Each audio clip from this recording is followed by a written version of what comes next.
Hey everyone, and welcome back to Ducks. We are in season 2 and we are way too hyped on coffee and so excited to be filming this. So welcome back to our land of parenting that is just the reality of life in being a parent and the reality of mental health, not even problems, just mental health in total, I think sometimes. But welcome back to our focus. Today is based in highly sensitive people. This is one of those things that we're looking at the definition and we're both going, oh, I don't know how I recognize that at all. But it's also something that we've found connects a lot with neurodiverse people. You find a lot of the same kind of sensitivities, especially with sensory inputs and that overwhelming feeling. So take from this what you will. Take it if you are neurodiverse, take it if you're not. If you're a highly sensitive person out there, we hear you and we're here because we get it. And trying to parent either as a highly sensitive person or a highly sensitive person being parented brings its own unique challenges and its own unique things that we thought we'd just have a chat about today. So, Cherry, your turn. That was my hyper coffee introduction. Yeah. One thing is, it's a confusing subject because, as you say, there's a lot of borderlines between the two. You can be a very sensitive person without being neurodiverse, but you do find a lot of neurodiverse people are highly sensitive. So it's a mix. And again, if you're a highly sensitive parent who is very aware of emotions and very easily overwhelmed, then dealing with any sort of child, whether they're easy or whether they are a, what's the word, without sounding it, if they're an experience. it's one of those things that, you know, you're going to see so much more and you're going to be aware, and you're going to be, every time they feel even slightly off, you're going to be trying to work out what's going on with them, and is there something wrong, am I making a problem where there isn't a problem, or and then you also worry that you're going to put your own worries onto them. That's the trouble with highly sensitive people. They're highly sensitive, whether it's stuff that they're experiencing around them or what's going on inside. I know personally, I always imagined myself, as when I was younger, thinking ahead of, you know, when I'm a parent, I'm going to be the cool one. I'm going to be the one who the kids want to come round and play. I want to be, you know, all that sort of thing. And until you're a parent, you don't really know how it's going to affect you. I was a very relaxed sort of parent in the early years. I let her set her own routines because that's how it worked for us. And I had a lot of other stuff going on in my life, so, you know, it was dictated by that. But I've always been quite calm. But then when she developed her own anxieties and her own sensitivities, that then caused mine to fluctuate up as well. And it's difficult because you think you're going to know how to help your child, and sometimes you don't. And I think if you're highly sensitive, you then judge yourself on that. You're constantly thinking, you know, oh, I was anxious as a child, I should know what to do, and you don't. And then you judge it, and you think every time she's not smiling, is there a problem? Is there an issue? Or every time that she's a bit grumpy, did I do that? And it's hard because then you get the guilt of, did I make her like this? Is she replicating how I am? And it's basically just overthinking all the time. And it's exhausting. It is exhausting. I think it's not just overthinking though, is it? It's overwhelmed for so many things. I went a completely different way. If you'd people see me now, I'm like the most relaxed parent ever. My boys just are, you know, they'll have conversations with me and people sit there like, really? Yes, we're just going to have that kind of relationship and that conversational space. But when they were younger, I was overwhelmed by everything. You know, at some points they went to bed at 5-6 o'clock in the evening because I couldn't cope anymore with the amount of input that I was getting. Yeah. I had 2 kids under 2 and I was a single parent and I was only 19. So I had like this influx of sensory overload and overwhelm, and it was huge. And the best thing I could do for them was to say, okay, I can't deal with this. Let's get you to bed early. I'd rather deal with you at 4 o'clock in the morning than 8 o'clock at night. I just couldn't do that overload. And even the way it really presents now, actually, I did it last night.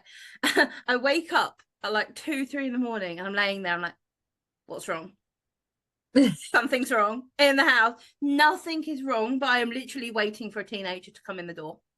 Yeah. Because very rarely have I ever done that and not had something happen within like the next 10 minutes. Oh, wow. And it's like that sensitivity can be a really helpful thing, you know, especially if they've got a sick bug, you can get there before. But it can also be really kind of like, last night, all that was wrong was they were fighting with someone on a computer game. That was it. That was, but the energy in the house changed. Yeah. And because of the sensitivity to that energy and the difference in the house, kind of the pressures of it, I could feel it a mile away and I was already ready to deal with whatever happened. Yeah. And that is, as someone who's highly sensitive, you kind of need to learn to not pick stuff up like that at 2 o'clock in the morning. True. It's not easy. It doesn't come easy because you are naturally attuned to all that around you. Yeah. My dog only has to roll over and I'm up. Oh, bless you. I actually had the opposite last night. So I've always been very, parent ears. So as soon as you hear a move, a cough, something that isn't, you're up, you're awake. And I've always been, ever since Lily was tiny, if she wakes up, I just know I'm awake. I'm quite a light sleeper. And I took ages to fall asleep last night. I couldn't fall asleep, but I did. And then it's about 4 o'clock this morning. I literally wake up to a human standing over me in bed. Oh my Lord. It was a mum. And I was like, because I was like, where did you come from? Oh, it's brilliant when they do that. It's the first time it has ever happened, ever. And instantly she was like, I've had a really bad dream. She's almost 13, but I had a really bad dream. Do you mind if I just sit with you for a bit? Like, she just needed to I'm so glad she did. But I just sat there for a minute. I was like, how did I not hear you? And I went straight into beating myself up, because I think it's because she's at our house. She's got quite high carpet. So if you have to open her door, you hear it. But last night she left her door open. So obviously I hadn't come through and I'd fallen asleep with my TV on. So there was background noise. Plus I was really tired. She was like, I really had to poke you. And I was like, oh, really? She was like, yeah. I was like, pushing on your nose to try and wake you up. I was just like, it's probably woke up because I couldn't breathe. But it was, I then had this whole moment of, I was feeling her, making her feel better. But being used to being so attuned to everything, I then had this 10 minutes of utter guilt. I was like, what if she'd needed me? What if she'd been calling I hadn't heard? And I'm like, it's all unnecessary because it didn't happen. And I'm allowed to be asleep. Like, yes, you are allowed to be asleep. But it was funny because it went the other way. Like, I'm so used to being sensitive. The fact I hadn't heard her this one time, and I felt awful about it. And she was fine. We had a cuddle, we had a chat, and then she fell back to sleep. But yeah, it was strange. It was really odd. So I think whether you're sensitive, they're sensitive, or it's a mixture of both. Like, yeah, it's very odd. My boys used to have a challenge of who could do that to me. I swear it used to be a challenge. And they managed it. I don't know how they managed it, but they really did. And God, I screamed like a banshee whenever they were standing over me like that. But no, it is tough because, it's lovely in one respect. If you've got a highly sensitive child who's very, very aware of their emotions, it can be wonderful because they can openly talk. They can, I know with Lily, she's a very sensitive child, but she's also quite mature. So she will say to me, I'm feeling weird. I don't know why. Can we talk about it? But she wants to understand them. But if you've got a highly sensitive child who doesn't want to talk about it, that's going to be so hard because they're going to be internalizing everything, which is really tough, especially if you're a parent who wants them to be open and they're just struggling with it. Yeah, well, when we're talking about highly sensitive people, but realistically, we haven't said what we mean by that. And we've got halfway through, just normal podcast for us. But realistically, we're talking about people who are really deeply attuned to the world. They're feeling all the emotions, the energies, the undercurrents. They notice the body language, the shift in atmosphere. And they notice things that you don't notice. And it's, you know, it's this beautiful superhuman power that it just, you know, you can amazingly listen beyond words, and you can really sense when someone needs that help.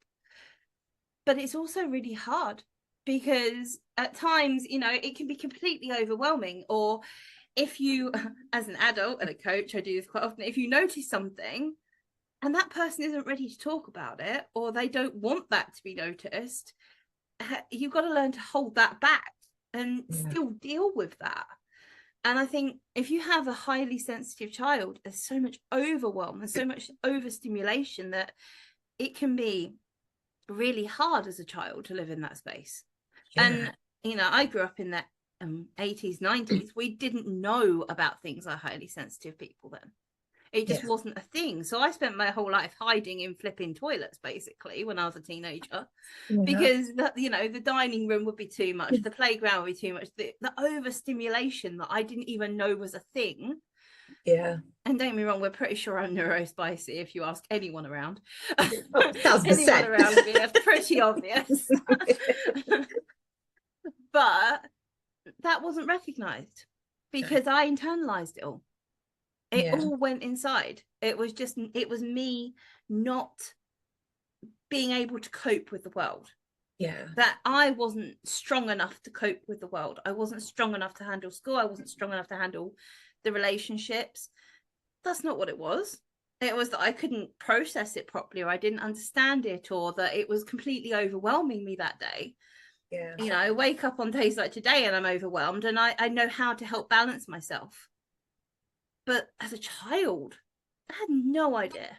And I'm kind of glad that our children in today's world do have more of an idea of the differences in the way people's brains work. But it's still not fully there, you know? I think one thing that we don't really take into account is a lot of children, everyone says, you know, be careful what you say around children because they are always listening, always. But I also think if you've got children who are sensitive, you know, if you're one of these people that can walk in a room, everyone's smiling, but you're like, something's off. You walk up to someone, what's wrong? And they're like, nothing. Really? Nice but if you've got a child like that, so you're in a situation where you're in a relationship you're not happy in, but you're doing the smile in front of the kids, make it seem like it's fine. Children, especially sensitive kids, will feel that a mile off. So they, from day one, obviously we're not going into toxic relationships and stuff like that because that's not what we're talking about today. But if you've got a child, like I know from my experience, you know, when Lily's dad and I were together, we had a lot of, it wasn't the best of relationships at times, but you know, you try and keep on a strong front and you do all of that. She doesn't really remember us being together, but all she does remember is that it wasn't happy.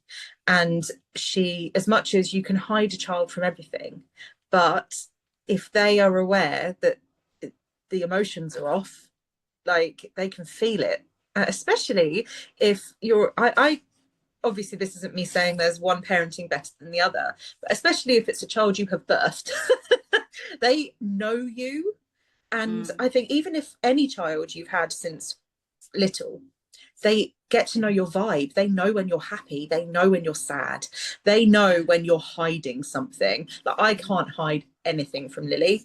And it's, you know, especially if I'm excited and I want to keep a secret from her, I can't.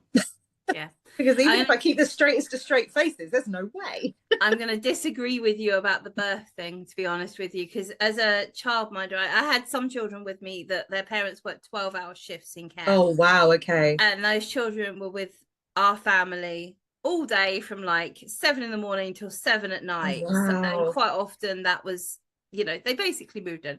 As a childminder, that was my job to look after them. Yeah. But one of them was a really highly sensitive child. They knew when I was slightly off before any of my own children. And my children are neurospicy and very highly sensitive themselves.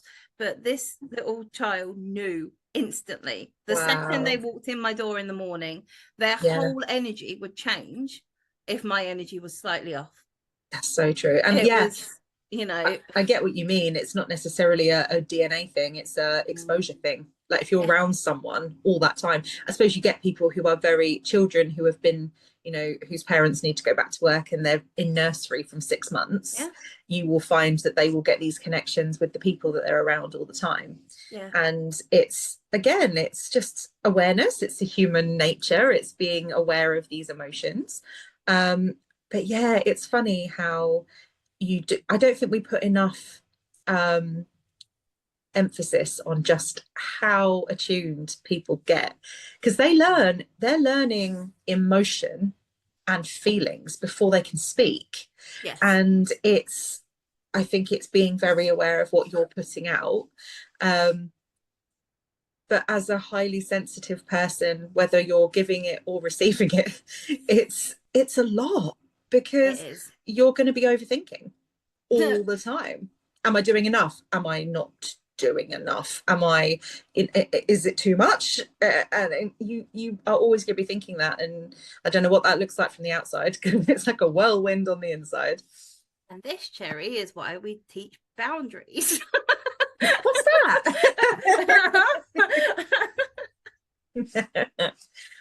Oh dear. Excuse me while I pick on Cherry. It's fine. It's all active learning. Highly sensitive people, like Cherry, often struggle to say no. You know, we feel guilty when we set limits. If you know, you're sitting in that space where you have to say no to protect yourself, it doesn't feel comfortable, because you can feel that other person's, well, yeah, this is where psychology and highly sensitive people clash. As a highly sensitive person, you say, I can tell what they're thinking. I can tell that they're angry at me. I can tell that they're upset. I can tell they're disappointed. Psychology doesn't quite agree with this one, especially for children. Yeah. Theory of mind is that we can't understand what other people are thinking. You're never going to be in someone else's head. You can only put your version of what you would be thinking and kind of mirror it.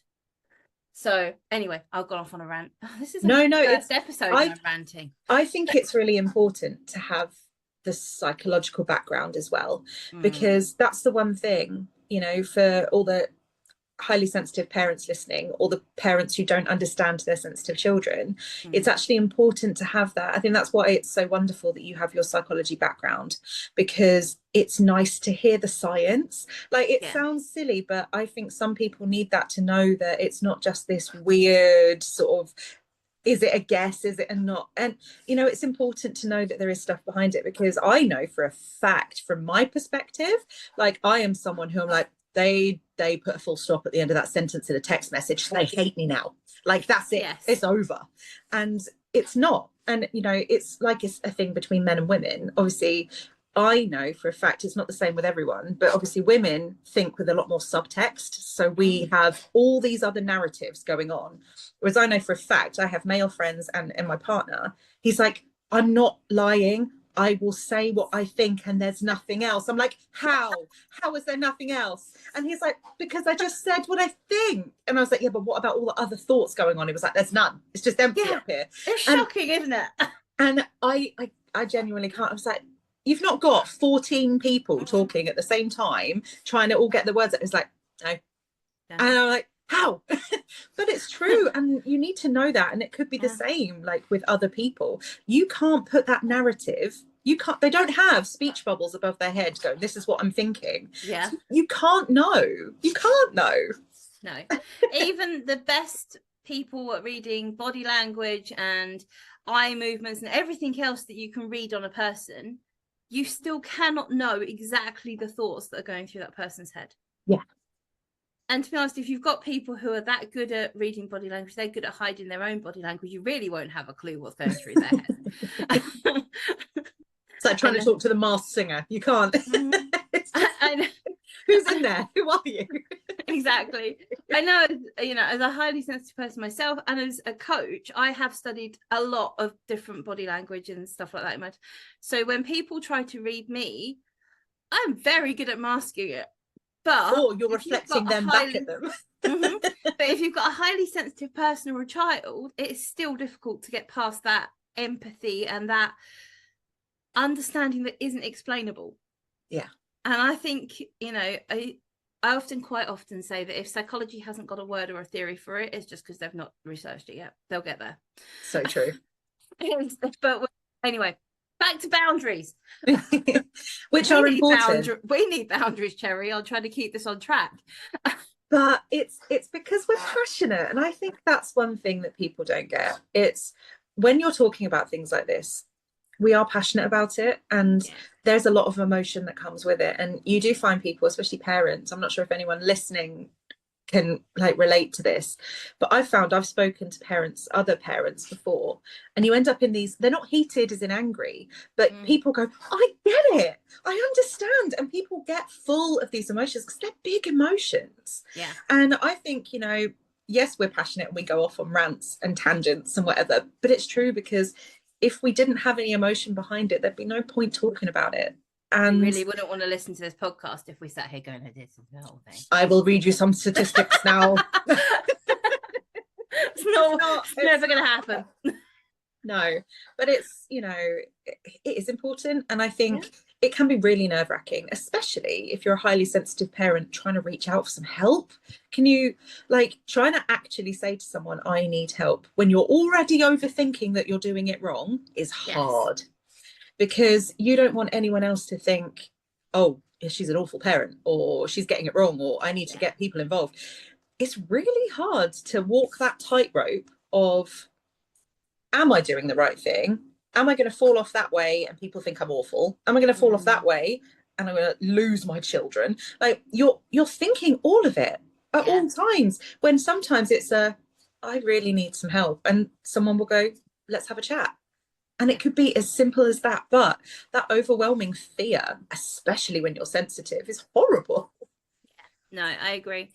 I think it can be really overwhelming. And I know that as a parent myself, I really struggled with it. So let's give some ways we can try and help people with this. Let's switch the narrative and start looking at ways we can help either parents as they are highly sensitive, or parents of highly sensitive children that might not quite know how to help their child when their child is really struggling with this. Lovely.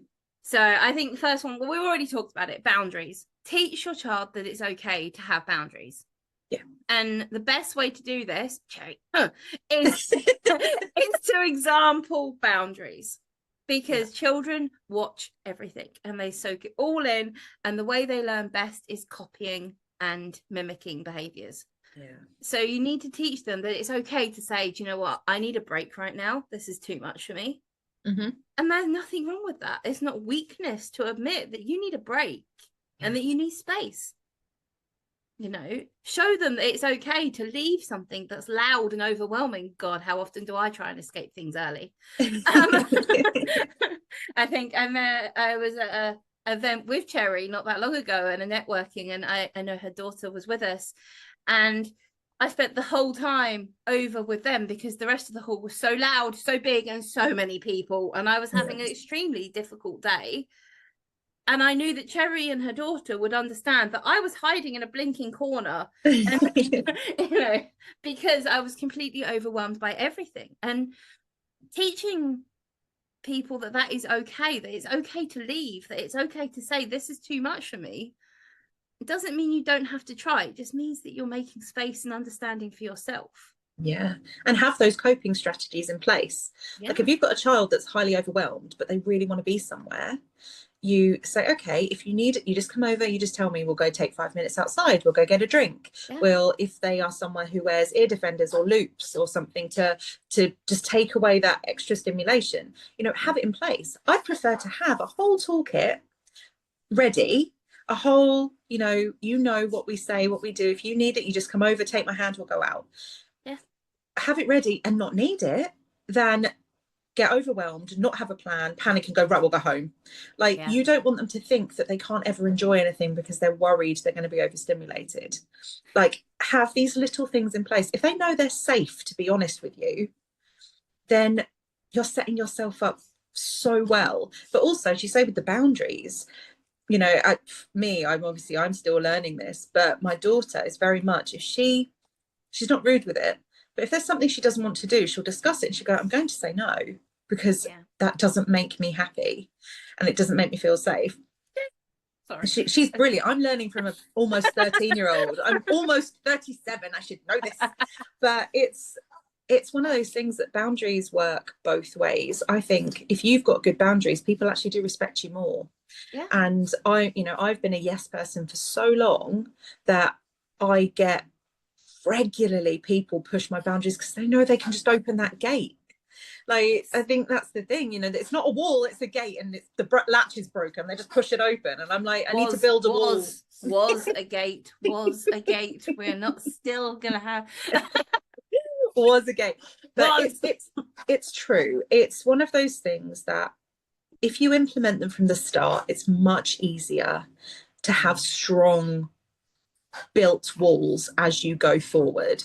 Whereas if you're somebody who's been an open field your entire life and you're trying to build a raw wall, but people are coming in and kicking your bricks and all that, it's true, it's harder to build it in the middle of a motorway than it is in a calm field. So yeah, I love it. I love your analogies this morning. But it's that's what parents say. How do I help my child get to that space? How do I help them build boundaries? Apart from role modeling them and being obvious about it, there's also these, cherry dipped out then. I'm still here, I promise. There's also these ways to help them build that strength for themselves. So like, highly sensitive people take criticism to heart. Everything you say goes straight in and is really sensitive. Simple as that is how it works. So if you're using a really harsh approach to trying to get them to build these walls, don't be so sensitive. Why are you crying again? These things do not work. It just makes them feel bad and guilty. And not want to show those emotions. Exactly. So we need to open that communication with, I love that you feel things like this. How can we make it easier for you? What feels heavy right now? How can we process that? What's needed in this space? Asking these questions, one, lets you know them more, lets them learn how to express their emotions and not suppress it. So they're not trying to put it all down there. It's opening up their communication with you and their relationship with you and their safe space as well, Yes. And all of those things are so important to building boundaries and being able to keep them as you're raising a growing highly sensitive person, or as an adult even. How often do you wish someone said to you, actually, how can I help you with this? Instead of just trying to give you ideas all the time, or instead of trying to just bulldoze you into a corner, how can I help you with this? Is there anything I can do? What's needed right now? Yeah. Those questions are like gold dust to highly sensitive people. Sometimes all you need is that offer. It's not even what they're going to say. It's the fact that somebody has gone, can I help? Or do you need something? Because it's strange how as soon as you know that there is support there, it changes your mindset. That I know for a fact, if one of my friends goes, what do you need? And even if it's just a cup of tea or a chat, the fact they've offered it and I haven't had to go and embarrassingly or uncomfortably ask, like, I know for a fact if somebody's like, I've got a couple of highly sensitive friends, which is good and also awful sometimes, because if you're trying to process something, they're like, tell me what's wrong, I can sense it in the ether. I'm like, for God's sake. What you're talking about at all. but it's also nice because the amount of times I have had conversations I wasn't expecting to have because my friend's gone, I can see something's wrong. Yeah. I know you're not comfortable right now, but would it help if you at least tell me ish? And then you maybe say a bit and then it just all floods out and you feel so much better. And that's why you say, being highly sensitive can be exhausting, but it can also be beautiful because you see the world in a slightly more open way than other people do. And it's, as much as I hate being able to walk in a room and go, oh, those people have had an argument, they're going through something, what am I doing? The amount of times I've moved tables if I've been in a cafe because I can just tell, I'm like, I don't want to be sitting anywhere near that table because they are on the edges.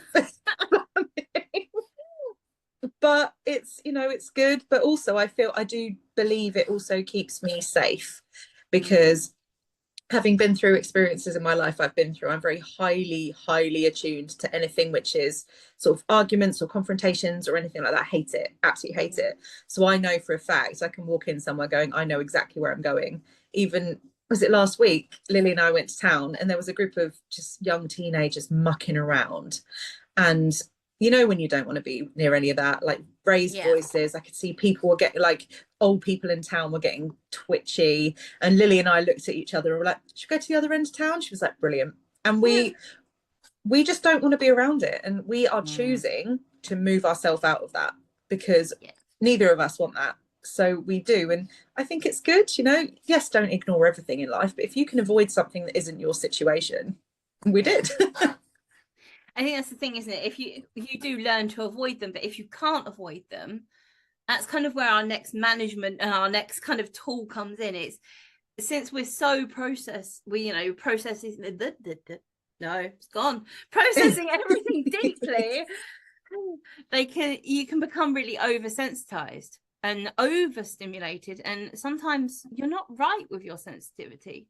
Like, when, like you said, when we're going to restaurants, because you're so sensitive to anyone that might be having a fight or something, you could be wrong because you're so alert for it. You're so highly that you're picking up such micro movements in their body language that they're not going to fight for another week and a half. But you're already there. They're not there yet. They're still lovey-dovey. They're just gonna get there eventually, but they're not there yet. And I think it's important that for those kind of reasons, especially, that you kind of have these, how to regulate your nervous system. So you kind of start having grounding techniques and things. Like you said, I'd rather have a toolbox sitting there waiting for me, so I'm ready for it, than anything else. So let's spew out some some grounding techniques there. You got the really easy one, your breath. Your breath you can take control of anywhere. Your body, if you are going, you're going to put yourself into a panic attack. I'm quite capable of doing it myself. But if you take control and you take long, deep breaths and really take just 2 minutes to notice your breath, counting can help, movement can help, just pulling your hand down and up with your breath because you're making your eyes move. There's lots behind it. Point is, deep breathing. And when you breathe deeply, you need to breathe all the way through your body. So you're starting your nose, it's going right the way through, all the way through your lungs, down into your diaphragm. And by noticing that that's where your breath is going and taking the time to just get in contact with it, you are grounding yourself. Simple as that. And it can be as simple as that moment of breath that can help people just take a pause, stop, and be able to find their space and step into what might be uncomfortable, like a group networking event. Or a very busy space. It might just be that moment of taking time to breathe. Cherry talked about putting together a box. What would you put in your box? I'm thinking a weighted blanket would probably be mine. My friend have to be a big box. My friend has a weighted teddy bear that sits in the car. It is awesome, and I need one. Amazing. For me, there'd be essential oils. Smell is a huge part of grounding for me. If I've got something I know I love the smell of, if I can sit, obviously you incorporate it with the deep breathing, because if you breathe it in at the same time, I've got smells that will instantly calm me down and take my headspace out of whatever I'm doing. It depends. Like, I know we have a box for my daughter for when she's anxious. We have pens and some mindful colouring. We have like fidget stuff and things that just sensory, so she can grab onto something. They're quite spiky. They don't hurt, but they instantly change her sensation. We've got sweets, because if she can, like, she's actually got sour sweets, because she puts one of those in her mouth and it's like, oh, and it like shocks your body into thinking something different. And it's strange because it's always in the boot of the car, and it makes a difference. Like for me, I suffer from chronic pain as well, so I've got my own little box. Like it looks like Christmas in the boot of our car, like all the time. But like I've got one that has my TENS machine, painkillers and heat packs, and like I've always got a heat mug with a sachet of coffee and something like that. So if I was in desperate need, I could go in somewhere and get some hot water and just do that. And it's, you have to have stuff that is good for you. It might not be good for anyone else, but I know I've got my essential oils I can smell. And I also always stick like a photo inside the top of the box. So there's always a picture that I know that will make me really smile. It's like a good memory or something like that. Because again, it gets my brain thinking about something else.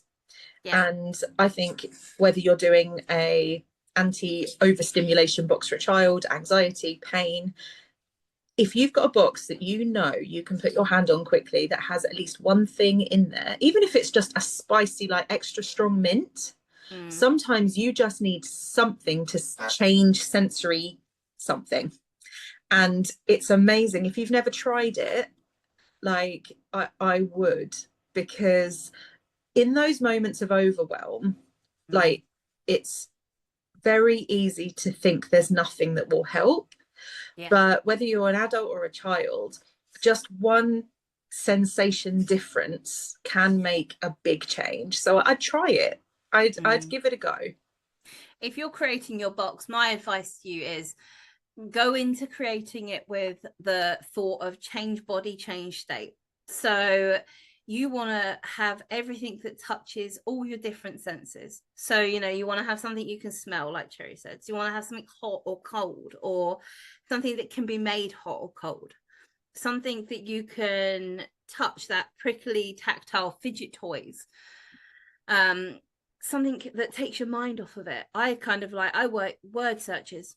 I have a word search book in the car, because if I'm overwhelmed, I just sit and do a word search, and I have to fully focus on it. It takes my mind out of it. Simple as.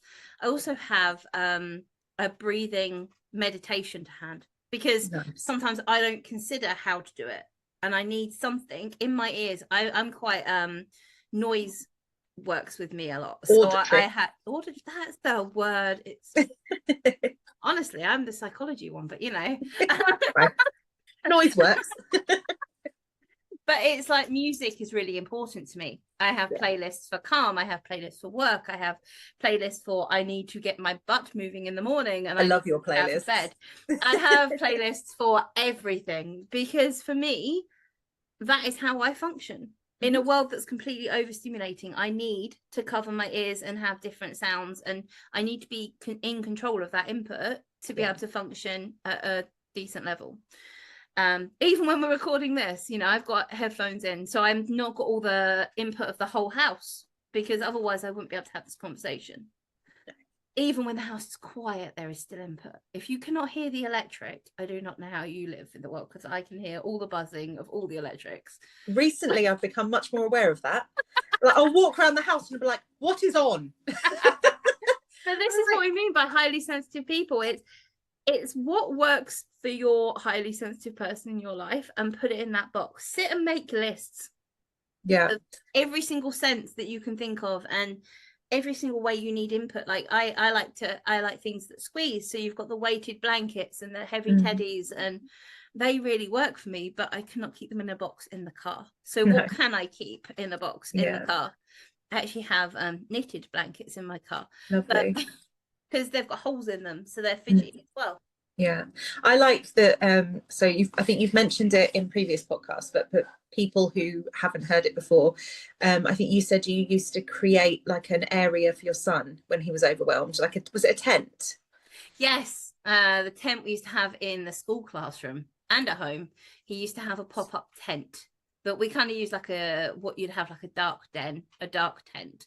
So it would just be a space of his favorite things, blankets, lights, whatever he wanted to put in there, and he could just go in there and chill and relax and escape the world. Even in the middle of a classroom, he could just take that space. Thankfully, classrooms, I think now you have more sensory rooms in schools than they didn't have that when he was at school, but they were just coming in at that point. Yeah, but I think it just shows you can, in any area of your house, like you could have an area, even if it's just in their bedroom, even if it's just, you know, you can very easily, I mean, I'm a family who've been making tents for years, but you know, it doesn't take much to get a blanket, hang it over something, and if they just want to go in it and they just need a little bit of sensory deprivation, like they just need to be in a dark, quiet space for a moment, let them have it. Like, Yeah. it's strange how it's easy if you're overwhelmed to go, I haven't got time to stop what I'm doing and make you a tent and blah blah blah. But actually take a moment and say, all I need is their duvet in the chair. Yeah. I Like, can remember doing it as a child, and now I can see why I did it. But at that point, we were just making dens on the furniture, you know, or in the field or something. But it really was just sofas with a duvet cover on top. Yeah. And That's it changes it everything. And it changed everything because I could sit in there with my books and chill out, and my family was just running around like a television set in front of me instead of me in it. And I think that, that'll make a big difference to a lot of children out there if they have that safe space that they know they can just either put up or is just there. Yeah, I suppose it's being aware. Like, growing up, Lily used to love a den. She was always in a den because it was fun. But I look back now and I think that was her way of going, I just need some space, but there's nowhere I can go that feels enclosed enough. And yeah. I had a thought then, sorry, it was in my head. I've just remembered a lot of my clients and my son when he was younger, when you have highly sensitive children who are trying to sleep at night, you can buy bed tents. Oh, Lily loved her bed tent. And the bed tents were a game changer for my house. Before that, you wouldn't sleep, wouldn't do anything. I'm now throwing toys for the dog. So you're not throwing a toy for your son. Reality of recording Ducks podcasts at home. But yeah, these sleep tents were a huge change. He could go into his tent to bed, and that was a space where everything was turned off. And it was no longer that overwhelm. Yeah. I think we're probably coming to the end of this podcast. I have no idea how long we've been recording or how long we've been talking. So I hope you have all enjoyed this first episode of Ducks as much as we have recording it, including the hysterics we had before we turned the camera on. It's all for the outtakes. It's all for the outtakes. But we will see you next. We have a whole season of Ducks ahead of us. We have at least 8 episodes. We'll probably make more when we get to more, because that's what happens with us, as we come up with ideas. If there's anything you would like to hear about on here, we really want to hear from you, because that's, as much as we like to hear ourselves talking, we are here for you. Please subscribe, like, do all of the things that I'm supposed to remember to share with you. And we will see you all again next week. Take care of yourselves. Bye.